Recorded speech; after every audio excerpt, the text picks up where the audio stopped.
பூண்டு உரிப்பது எப்படி அப்படிங்கறத சொல்லிக் கொடுக்க போறேன். ஒரு பூண்டு 2 3 4 பூண்டு எடுத்து வச்சுக்கோங்க. சட்டியில பாருங்க 4 பூண்டு இருக்கு. இன்னொரு சட்டி எடுத்துக்கோங்க, மூடுங்க. கைப்படாம இப்படிதான் பூண்டு உரிக்கணும். நல்லா குலுக்குங்க.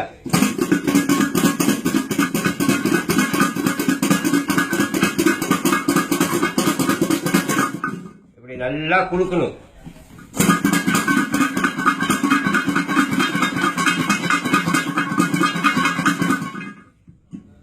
இப்படி நல்லா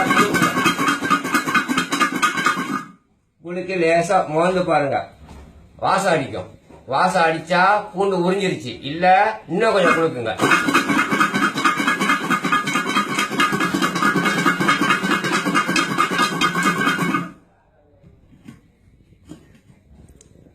வாசம் அடிக்குது.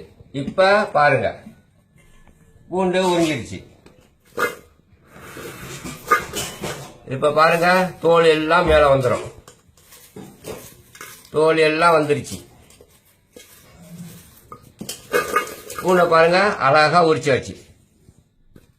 கைப்படாம உரிச்சாச்சு பூண்டு. இப்படிதான் கைப்படாம பூண்டு உரிக்கிறது.